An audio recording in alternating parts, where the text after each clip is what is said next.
March 1943. Atlantic convoys vanishing. 7,000 sailors drowned in February. Admiral King called it the gravest crisis of the war.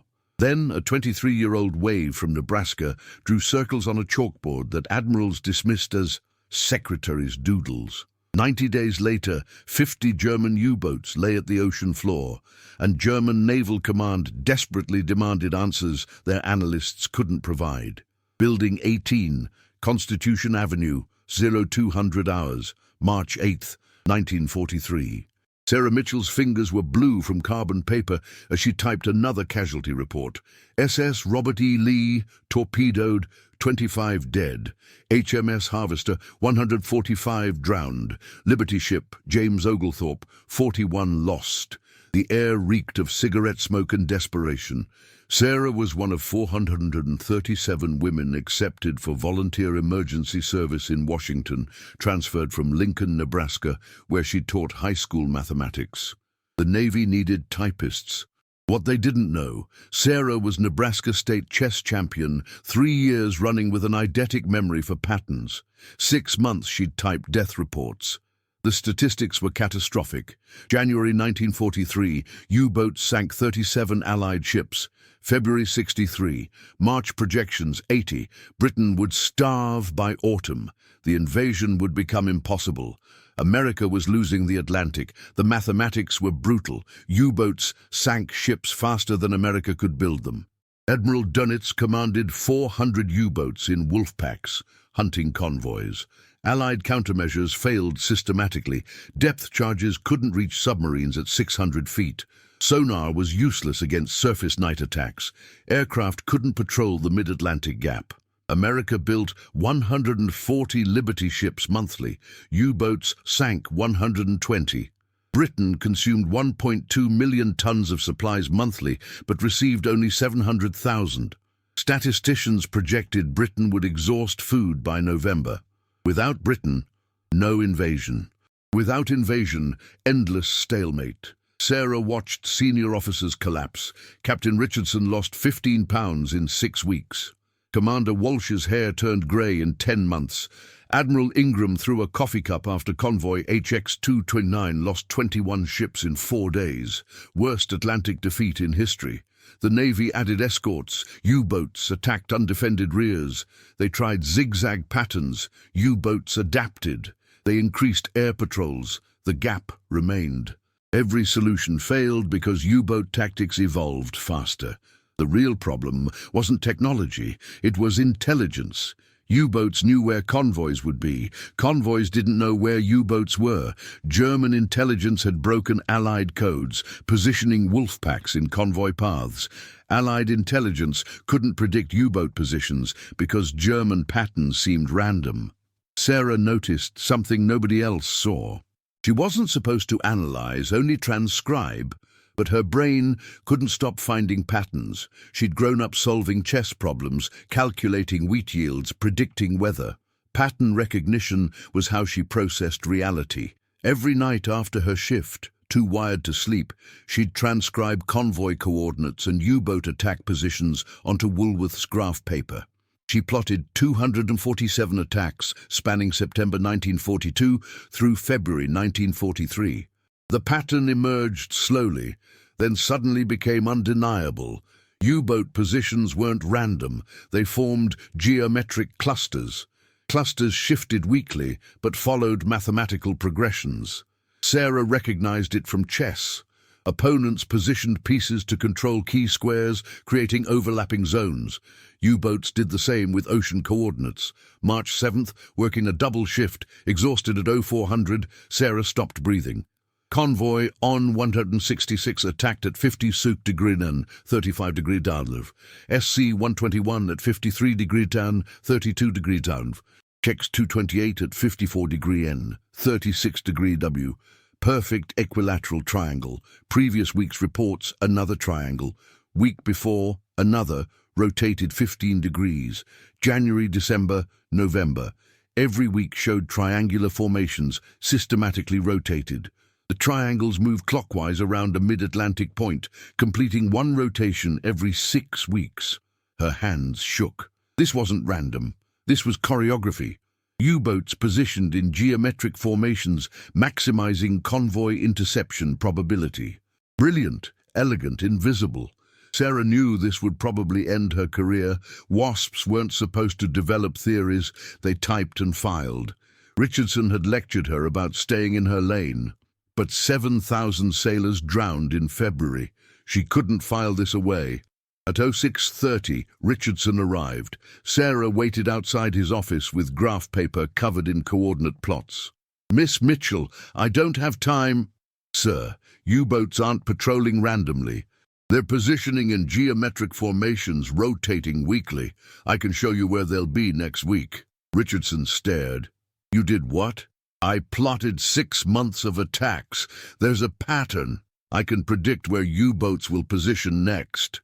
10 seconds of silence. Then he opened his door. 5 minutes. "Show me." Sarah spread graph paper, hands moving quickly, tracing triangular formations, showing weekly rotation, demonstrating mathematical progression. Richardson's expression shifted from skepticism to focus. When she finished, he grabbed his phone. "Get me Admiral Ingram. Urgent." He looked at Sarah. "You're either about to revolutionize submarine warfare or end your career, possibly both." 30 minutes later, Sarah stood before Admiral Ingram, Commander Walsh, and 4 senior officers whose combined experience totaled 147 years. She was 23, from Nebraska, holding chalk-covered graph paper. She'd never felt more terrified or certain. She explained, showed formations, demonstrated rotation, predicted where U-boats would position for attacks on convoys departing New York and Halifax in 7 days. Silence. Walsh spoke first. "You're suggesting German command positions hundreds of submarines according to a pattern you identified with chalk and drugstore graph paper?" "Yes, sir." "Because mathematics don't lie. 57 attacks over 6 months producing triangular patterns with less than 2% deviation isn't coincidence. It's doctrine." Ingram leaned forward. "If you're right, this changes everything. If wrong, we route convoys into U-boats based on a secretary's doodles, and hundreds die." Sarah met his eyes. "Sir, hundreds are dying anyway. Current system isn't working. We've lost 156 ships in 3 months. We're losing the Atlantic. This won't make things worse because things can't get worse. If I'm right, we route convoys around U-boats instead of into them." 40 minutes of debate. Finally, Ingram decided. "We test it. Convoy on 170 departs March 12th. Miss Mitchell provides predicted positions. We route to avoid them. If right, convoy gets through clean. If wrong..." 4 days later, Sarah worked 18-hour shifts, refining calculations. March 16th at 1400, telegram from ON 170. "Crossed Atlantic without incident. 0 losses. 0 contacts." Richardson found Sarah. "Admiral wants you. Bring your chalk." 6-hour meeting. Sarah explained full methodology, predicted 6 weeks of positions, outlined convoy routing. Ingram looked at his staff. "This Nebraska school teacher just gave us keys to winning the Atlantic. Immediate implementation. Miss Mitchell, you're transferred to operational planning. Your job, keep those chalk circles ahead of German submarines." That night, Sarah slept 14 hours. When she woke, 247 sailors on ON 170 were alive because of chalk circles. First time she'd cried since joining. The work had just begun. Building 18 transformed into something unprecedented. By March 20th, Sarah's workspace occupied 20 feet of chalkboard. Coordinate grids, colored circles marking predicted U-boat positions, convoy routes threading between them. The room operated 24 hours daily, filled with smoke and clicking telegraphs. 63 personnel staffed rotating shifts, cryptographers, radar operators, intelligence analysts, plotting officers. Temperature kept at 62 degrees to prevent drowsiness. Coffee refilled every 2 hours. Floor covered with discarded plots. Nobody remembered seeing sunlight. Sarah worked 16-hour shifts, sleeping 4 hours on a storage room cot. Routine never varied. Arrive 0600, review overnight reports, update U-boat zones, brief convoy officers, refine models, brief again 1800, calculate until 2200, sleep until 0200, wake for emergencies, return 0600. She lost 12 pounds in 3 weeks, hands permanently chalk-stained, eyes burning. She didn't care because convoy losses were dropping. The challenge was brutally complex. Sarah predicted positions for 18 active convoys simultaneously. Each convoy, 40-60 merchant ships at 8 to 10 knots, escorted by 4 to 8 destroyers. German command operated 120 submarines in 8 to 12 wolf packs of 8 to 15 boats. Battlefield, 3 million square miles. One miscalculation meant death. She developed color-coded probabilities. Red circles, high probability U-boat positions, 80% plus confidence. Yellow, medium probability, 60-80%. Green, low probability opportunistic patrols. Convoy routes in white chalk, threading through gaps between red and yellow, accepting calculated risks through green when necessary. Technology was limited. Radar couldn't detect submerged submarines. Sonar only worked short ranges. Radio direction finding located transmissions but couldn't identify specific submarines. Aerial reconnaissance covered less than 15% of the North Atlantic. Sarah predicted positions using incomplete information, mathematical extrapolation, and intuition from analyzing thousands of reports. It shouldn't have worked, but it did. Human challenges emerged immediately. Career Navy officers resisted orders from a 23-year-old woman whose authority derived from chalk. Commander Thompson told Ingram relying on a school teacher's geometry was insane. Captain Morrison refused implementing recommendations for HX-231, insisting traditional patterns were superior. Lieutenant Commander Hayes called it secretarial superstition. Sarah faced skepticism with data. When Thompson questioned predictions, she showed convoys following her routes averaged 0.4 losses versus 3.7 for conventional routes. When Morrison ignored recommendations and HX-231 lost 6 ships, she demonstrated every loss occurred in red zones she'd predicted 3 days earlier. When Hayes dismissed her work, she predicted next week's positions with 91% accuracy. Resistance transformed into collaboration. Officers requested her analysis. Destroyer captains asked for predicted positions. Escort commanders modified tactics based on her zones. Navy rigidity bent because the alternative was catastrophic losses. Environmental conditions added complexity. North Atlantic weather in March 1943 was savage. Force 8 gales with 40-foot waves, freezing rain, fog reducing visibility to 0, icebergs from Greenland, water at 36 degrees meaning hypothermia within minutes. Convoys scattered in extreme weather, becoming vulnerable to attacks Sarah was preventing. She adapted by incorporating weather forecasting. If storms forecast for specific quadrants, U-boats repositioned to calmer seas for surface attacks. If fog predicted, U-boats moved closer to routes because visibility favored submarines. If ice expanded, U-boats concentrated in ice-free zones. Sarah attended weather briefings, treating atmospheric conditions as tactical intelligence. Supply obstacles were infuriating. Sarah needed colored chalk. Procurement said 6 weeks. Better graph paper, warehouse didn't stock grids. Larger chalkboard required Philadelphia approval. Everything that should take days took weeks because bureaucracy doesn't accelerate for innovation. She improvised. When red chalk ran out, she ground borrowed lipstick into powder. When graph paper needed, a destroyer captain liberated navigation charts. When facilities delayed chalkboard installation, she painted a wall with paint Walsh acquired from a Philadelphia school. Navy called it irregular procurement. Sarah called it winning. The human cost manifested unexpectedly. Every successful convoy meant hundreds survived, but routing was probability, not certainty. When she routed SC-123 through green zones to avoid red concentrations, a lone U-boat happened to patrol there. 3 ships torpedoed, 17 dead. Sarah made the mathematically correct decision. Convoy would have lost 10 ships through red, but 17 men were dead because of her calculation. Walsh found her at 0300 staring at the green circle. You saved 54 ships by routing away from the main wolf pack. 17 deaths versus 500. Right call. 17 men are still dead, sir. Yes. And 483 alive. That's war. You calculate probabilities and decide. Sometimes people die anyway, but fewer die because of your calculations. Sarah understood intellectually. Emotional understanding took longer. She kept private logs. Ships saved, lives preserved, attacks avoided. By early April, convoys following her routing crossed 31 times with 9 ships lost versus 96 predicted conventional losses. Mathematics justified her work.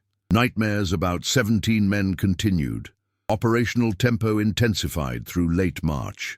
German command recognized something changed. Wolf packs positioned in optimal zones, but convoys weren't arriving. They'd wait days in perfect ambush positions, consuming fuel, only to learn convoys passed 200 miles away. German commanders were furious, confused, desperate. They started repositioning unpredictably, abandoning geometric patterns, frantically searching. This was exactly what Sarah predicted when she'd briefed Ingram in late March. Once U-boat command realizes their pattern is compromised, they'll break pattern and reposition chaotically. There'll be a 2-week window where they're disorganized and vulnerable. That's when we strike. Strike how? We stop avoiding them. We hunt them. The plan was audacious.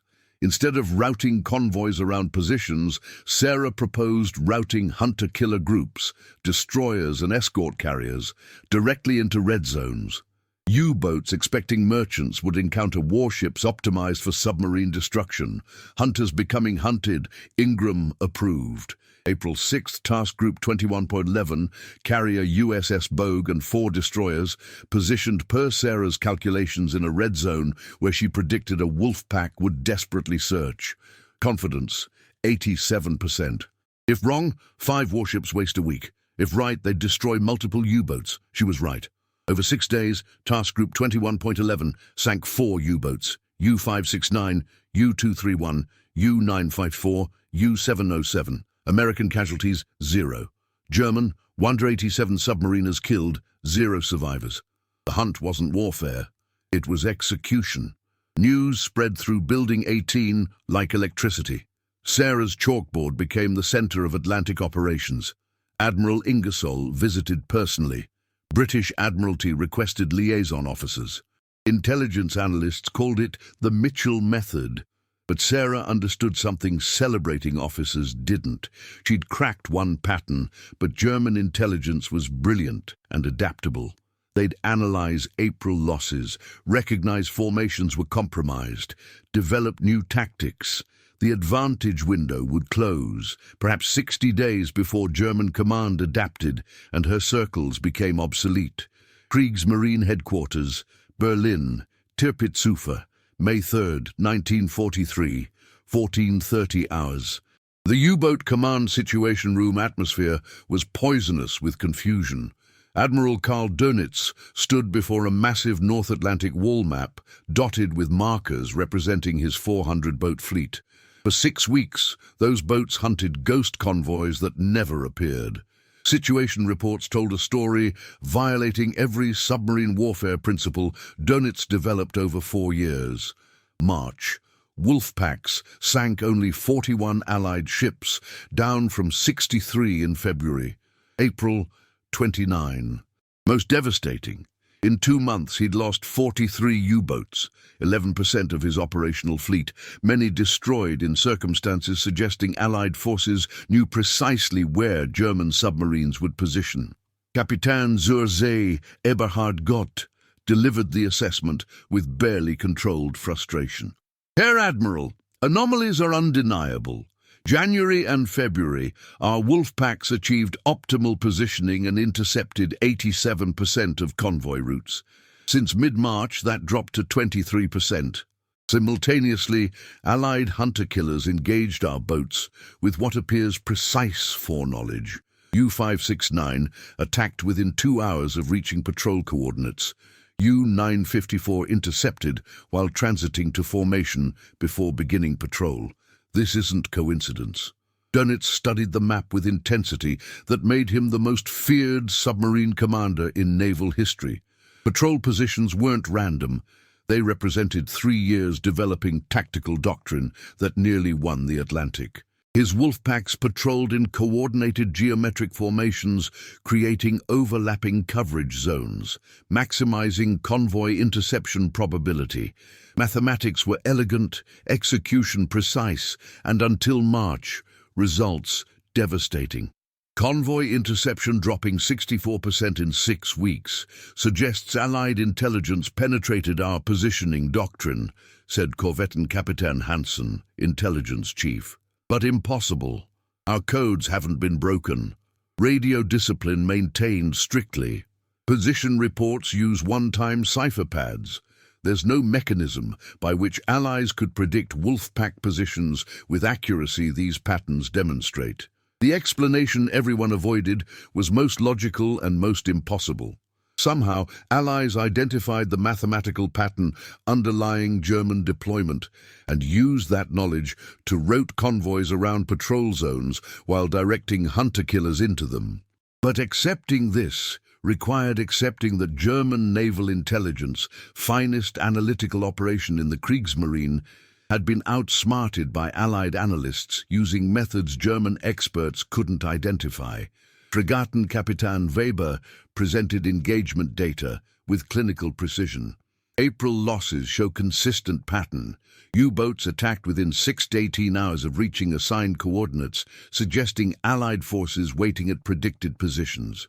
U-231 arrived grid AK-47 at 6:30 April 9th. American destroyer group appeared 8:40, obviously already positioned.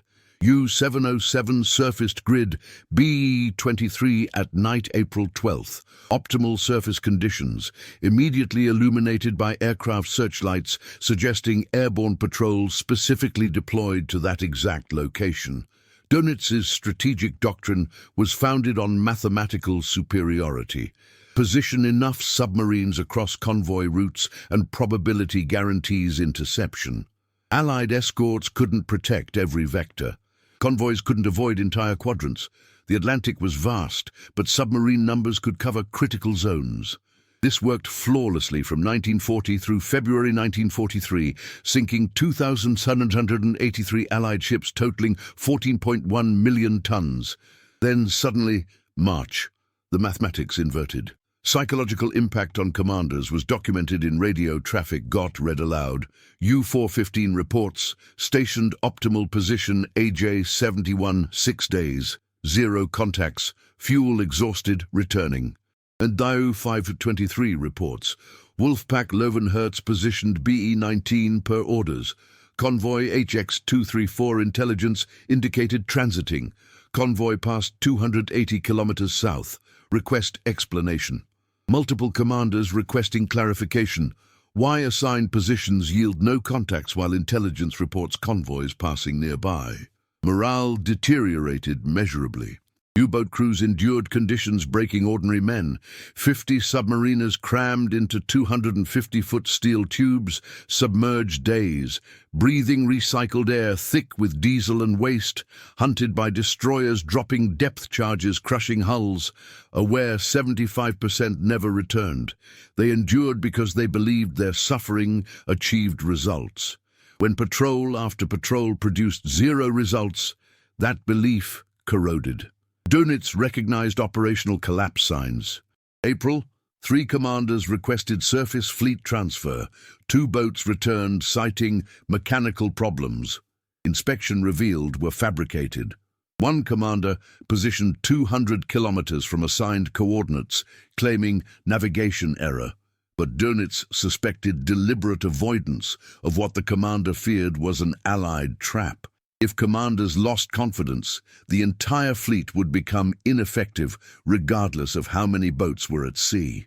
Tactical responses. Dönitz implemented late March. abandoning geometric formations for irregular patterns, increasing security, reducing radio communications, failed restoring interception rates. Results worsened. Convoys seemed to pass through quadrants where no U-boats patrolled, as if Allied routing officers possessed maps showing exact gaps in submarine coverage. The explanation must be cryptographic compromise, insisted Hansen. Allies broke our codes and are reading operational traffic. No other scenario explains this accuracy. Impossible, countered Kapitänleutnant Guggenberger, chief cryptographer. We changed cipher systems April 1st, completely different mathematical basis. If Allies broke March ciphers, April new system implementation would render intelligence obsolete. But April results are worse than March. They're not reading codes. They're predicting positions through some analytical method we don't understand. This was the terrifying possibility keeping Dönitz awake. Allied intelligence identified a pattern in German deployment invisible to German analysts. The entire command stared at same data, maps, reports, and couldn't see what Allies apparently saw clearly. It suggested Allied operational research achieved analytical capabilities Germany underestimated. Dönitz made his decision. We abandon systematic positioning, effective immediately. Wolfpack's patrol using randomized coordinates selected by individual commanders based on local intelligence and judgment. No mathematical formations, no predictable patterns, no geometric coordination. Each boat operates as independent hunter. If Allies use pattern recognition, we remove the pattern. The order went out May 4th. For first time in 3 years, German U-boats would operate without coordinated doctrine that made them the most effective submarine force in history. It was admission German intelligence couldn't understand what Allies discovered. Strategic retreat from mathematical warfare into tactical improvisation. Results were immediate and catastrophic. Without coordinated positioning, Wolfpack coverage became porous. Individual commanders, lacking analytical support that systematic deployment provided, positioned boats based on intuition and outdated intelligence. Allied convoys transited quadrants where German boats happened to be absent. Interception rates dropped further. 18 ships in May versus 29 in April. U-boat losses increased, 41 boats destroyed in May, worst monthly total of the entire war. Sarah Mitchell's chalk circles tracked collapse real time. From Building 18, she watched German deployment disintegrate from organized formations into chaotic dispersal. Her predictions became easier, not harder, because German commanders operating independently were more predictable than coordinated wolf packs. Individual submarine captains fell into behavioral patterns based on training and doctrine. Sarah predicted where individual commanders would patrol by analyzing operational history and tactical preferences. May 15th, she briefed Ingram with cold precision. German command abandoned geometric formations early May. They switched to independent operations, hoping unpredictability would restore effectiveness. It won't. Individual commanders are more predictable than systematic coordination because human decision-making follows psychological patterns. I can predict independent patrol zones with 78% accuracy by analyzing commander profiles and preferences. How long until they recognize independent operations failing and revert to coordinated doctrine? 6 to 8 weeks. By then, they'll have lost another 60 to 70 boats. Psychological impact will be devastating. German submarine force will lose operational effectiveness permanently. In Berlin, Dönitz faced the worst strategic crisis of his career. The submarine fleet that nearly starved Britain was being systematically destroyed by Allied forces, seeming omniscient. His boats hunted, crews demoralized, doctrine shattered. Intelligence couldn't explain how Allies achieved predictive accuracy, seeming impossible. The war he'd been winning 3 years was slipping away, and he couldn't understand why. The answer operated from a Washington warehouse, using colored chalk to draw circles on chalkboard. But accepting that explanation required accepting German operational supremacy had been defeated by methods too simple to be credible. Pride, institutional arrogance, analytical blindness prevented recognition of obvious truth. By May end 1943, Sarah Mitchell's chalk pattern contributed to destroying 50 U-boats in 90 days. The Battle of the Atlantic turned decisively in Allied favor. But 2,447 German submariners killed in May, most under 22, drowning in steel coffins because their commanders couldn't perceive the pattern a 23-year-old woman identified.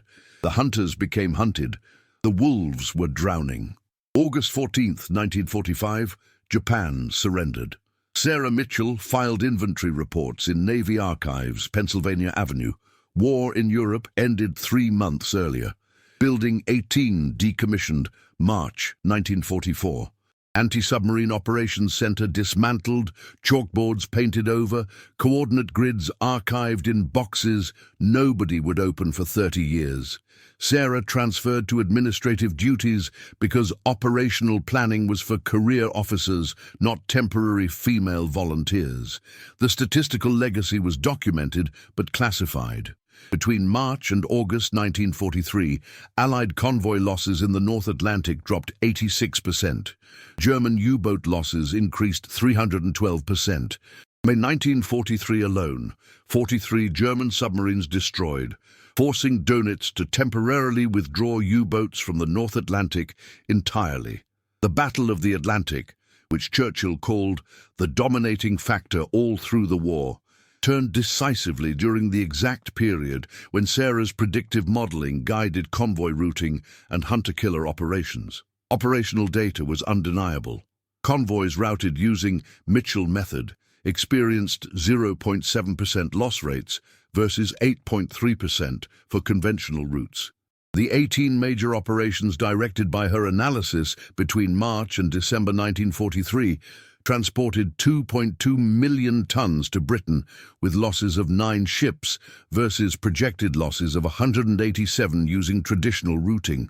Those supplies kept Britain fighting, enabled D-Day buildup, shortened the war by estimated 9 months according to Army logistics. Human cost saved was calculated with cold precision. Sarah's routing prevented estimated 11,000 merchant sailor deaths, 340,000 tons war material losses, 89 warship casualties. Hunter-killer operations she helped coordinate destroyed 73 German U-boats, killing 3,577 German submariners, but saving estimated 45,000 Allied lives those submarines would have claimed if operational. Mathematics of survival versus death, documented in classified reports, Sarah was never allowed to read. Recognition she received was perfunctory and dismissive. January 1944, awarded Navy Meritorious Civilian Service Medal in brief ceremony attended by 3 officers who had no idea what she'd accomplished. Citation: for superior performance of administrative duties contributing to anti-submarine operations.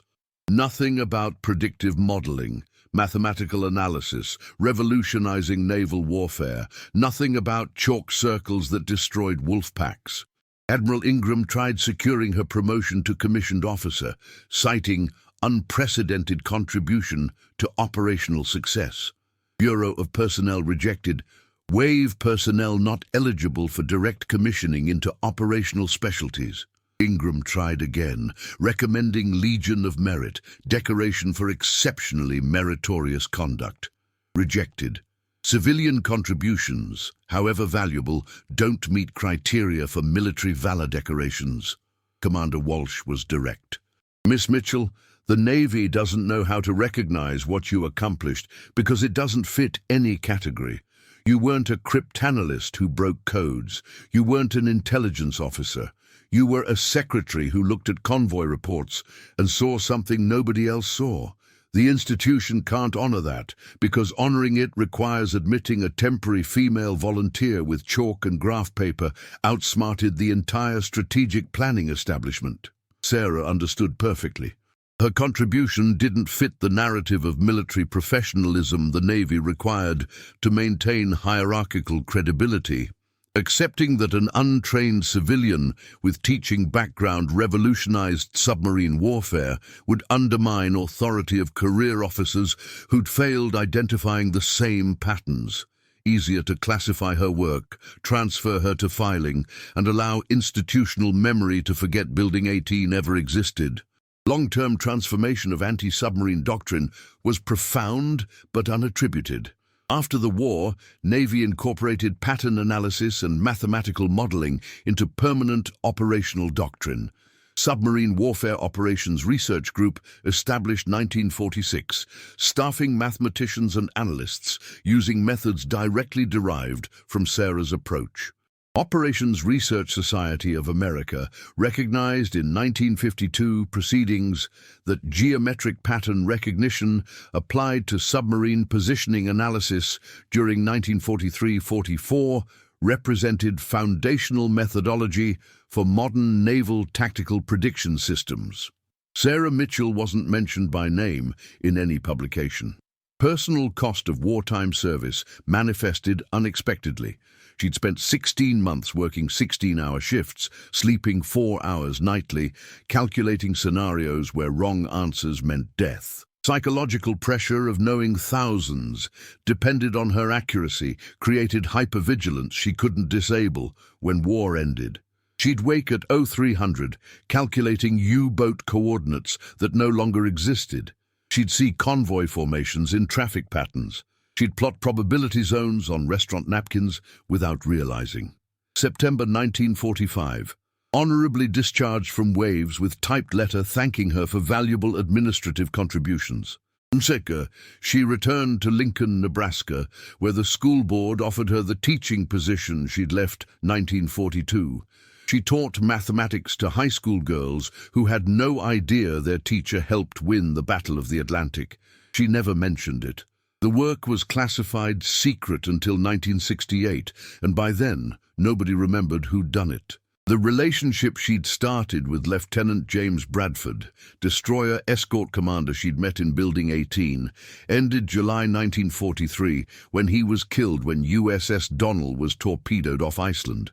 She'd routed that convoy using standard methodology, calculating acceptable risk through a green circle zone.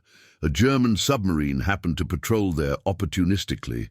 Donnell took a torpedo protecting a merchant. Bradford was 27. Sarah attended the memorial in Washington, standing in back, saying nothing, knowing statistically she'd made the correct decision, but James was still dead. She never married. Friends in Lincoln assumed she'd lost someone during the war. They were right, but didn't know details. She taught 33 years, retiring 1978 at age 58. Students remembered her as demanding but fair, passionate about mathematics, occasionally distant as if her mind was elsewhere. They had no idea she was remembering coordinate grids, chalk circles, convoy routes threading through U-boat zones, while thousands of lives hung on probability calculations she'd made 3 decades earlier. Historical rediscovery began accidentally in 1974 when Naval War College doctoral student researching convoy operations found references in declassified reports to the Mitchell method without explanation. Lieutenant Commander Patricia Reynolds spent 3 years tracking documentation, discovering file boxes from Building 18 containing Sarah's original graph paper plotting, predictive algorithms, operational briefs. Reynolds interviewed surviving officers who described the Nebraska schoolteacher who could predict U-boat positions with supernatural accuracy. Reynolds published dissertation, 1977, Pattern Recognition Analysis in Anti-Submarine Warfare, the classified contribution of Sarah Mitchell, 1943-44. Naval Institute published excerpts in proceedings. Military historians suddenly recognized a fundamental turning point in the Battle of the Atlantic had been orchestrated by a wave never publicly acknowledged. Navy Department issued statement, Miss Mitchell's analytical contributions were operationally significant and reflect valuable service performed by WAVE personnel during World War II.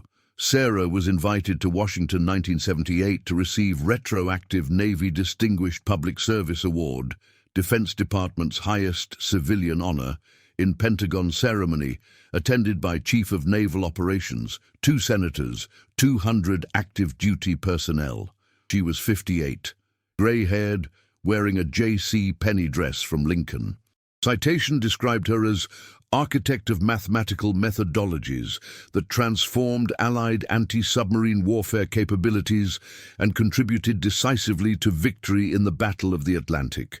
During ceremony, Admiral Thomas Hayward, Chief of Naval Operations, said publicly what the Navy refused acknowledging for 35 years. Miss Mitchell, without official training, without institutional authority, without recognition or proper compensation, you developed analytical methods that saved thousands of American lives and helped win the most critical naval campaign of the Second World War.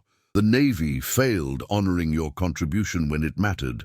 We cannot undo that injustice, but we can ensure history records what you accomplished. Sarah's response was brief and characteristically practical. I did the job that needed doing with tools available. Thousands contributed to winning that war. I happened to be good at seeing patterns. The men who sailed those convoys, who crewed those destroyers, who died in the Atlantic, they won. I just helped them get where they needed to go. Sarah Mitchell died in Lincoln, Nebraska, 1997 at age 77. Her obituary mentioned she'd served in the Navy during World War II without elaboration.